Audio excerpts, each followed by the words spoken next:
If you're looking for an instructional design job, then you'll want to make sure that your resume is in good shape so that you can move forward in the hiring process.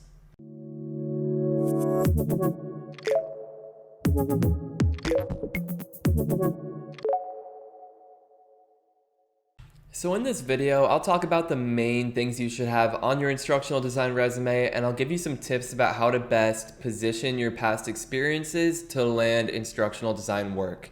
I'll show you my instructional design resume throughout, and I've used this to land quite a few interviews for full-time jobs before I knew that it would work out to freelance full-time once I finished my master's program. And I've also helped quite a few other instructional designers get their resumes ready, and they've all successfully landed jobs. So I'm just going to share what I've learned helping them and working on my own resume. So let's dive into it here. The main sections you want to have on your resume, and these are like what I would call the required sections, are the header, the experience section, and the education section. And one big tip here, and a common, I guess we would call a mistake, is to keep these resumes to one page. I mean, I know in some contexts, like especially in like higher education, when you're creating like a CV, it might be common to have much longer CVs or resumes. But for instructional design jobs, one page should get the job done. Odds are hiring managers aren't going to be reading everything you have to say across 2 pages.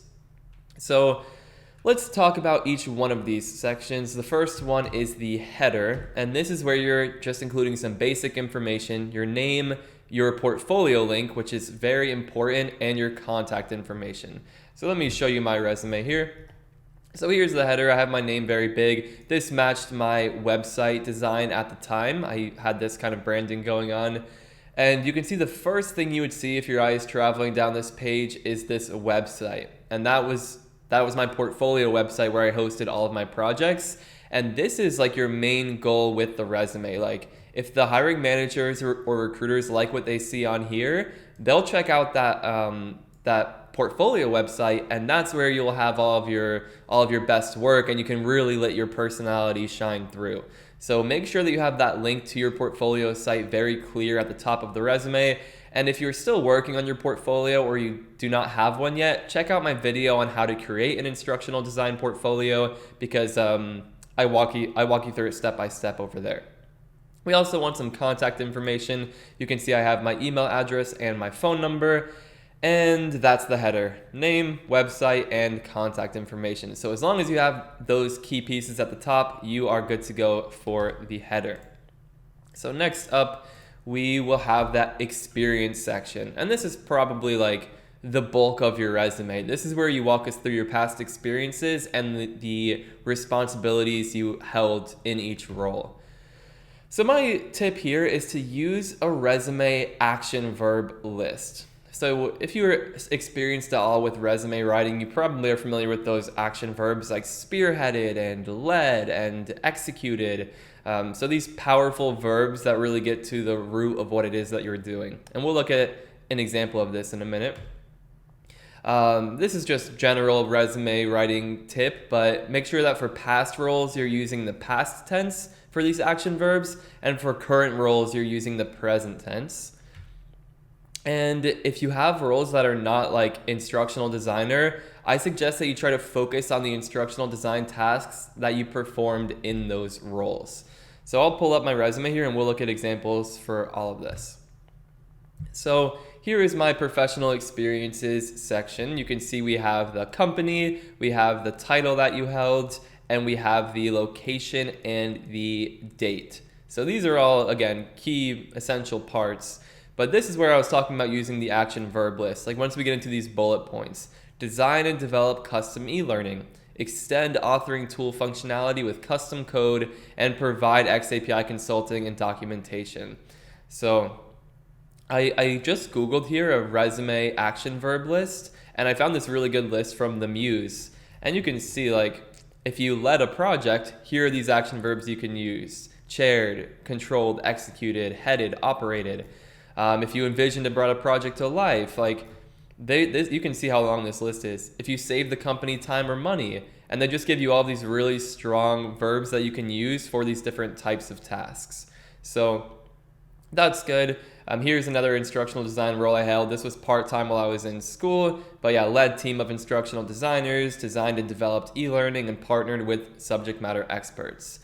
Now, so again, your resume will probably look very similar to this with the title, these details, and then the action verbs and what you actually did. But you may have roles like this. Like you see here for Apple, I was a technical support advisor. So this was a college job I had, and it is not an instructional design role. And odds are, if you're trying to break into the field, you will not have held an instructional design role before. So the idea here is to focus on skills that you may be expected to perform as an instructional designer. So you'll see here, this was like the basis of the job. Provided world-class technical support to Apple customers. Okay, that gets at what I actually did as a technical support advisor. But you can also see here, conducted needs assessments to identify team performance needs. And this is because my manager at the time, my metrics were good, so she was like, yeah, think of ways you can help the team. So when I would meet with members of my team, identify where their pain points were, and then identify solutions. So you can see coached peers and developed learning solutions to drive team metrics. So I would put together little slide decks or little performance support job aids to help my team. And these are very, very much instructional design tasks. So if you were a teacher, for example, like I'm sure you can focus on some bullet points here that would also be relevant to an instructional design role, like designing lesson plans and adjusting lesson plans based off of student data, for example, or learner data. Like if you need some ideas on how your role may relate to what an instructional designer does, check out my video on ADDIE, because that encompasses like the full scope of like the instructional design tasks you would be expected to perform, and just see where the overlap is, because since this field is so interdisciplinary, I'm sure you can find a few bullet points in whatever role you have that would align well with an instructional design role. So that's a good way to get credibility as an instructional designer, even if you haven't held the job title instructional designer, if that makes sense. So let's see what I have next for you here. So that's the experience section. Again, try to focus on those ID tasks as much as you can and make sure you're using those strong action verbs. And the education section, that's pretty self-explanatory. Include your degree name, which university you earned the degree at, and the date. And if you earned like certifications or anything like that, you can include those as well. So here I have this education section. I have my Master of Science degree. It was in instructional systems. I have the university, the location. Again, this is general resume writing stuff. You can see here though I have this skills section. And this is what I would call an optional section, like not exactly required, but I had some space here and I wanted to highlight all of these different technical skills that I have. So my coding skills, my e-learning authoring skills, the multimedia skills, you get the idea. So there are some other types of optional sections. So we'll call these the preferences. These things are up to you, how you want to position yourself on your resume. You can include a skills section like the one I just showed you, if you've been spending a lot of time skill building and you want to highlight that. You can include this summary, mission statement, or about me section. I see a lot of people doing that. It's not really necessary, and I'm not sure hiring managers actually spend time reading that section. But if you wanted to have a few sentences about like who you are and what your mission is in this field, then feel free to do so. And then there are just these visual preferences. So you can use color if you'd like, other visual elements like icons or a photo of yourself. The font choice is up to you, as well as the layout.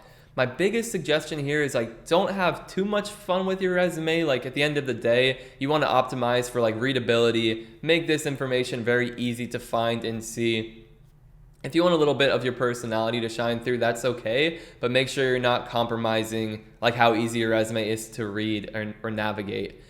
And I would just make one note here and say, a lot of these modern resume templates and stuff have these like visual skills sections where it's like 90% HTML, like 80% visual design. I hear a lot of people say that those get a lot of criticism, and I think a lot of hiring managers like are like it doesn't really give a whole lot of information, like 80% compared to what, 9 out of 10 communicator compared to who. So I see that get a lot of criticism, and I would suggest staying away from those visual indicators of skills if at all possible. And there we have it. Those are my top tips for creating your instructional design resume. If this was helpful, please go ahead and like the video. And if you're watching this because you want to become an instructional designer, then you can check out my full guide to becoming an ID, which I will link in the description below. So thanks for making it to the end, and I will see you in the next video.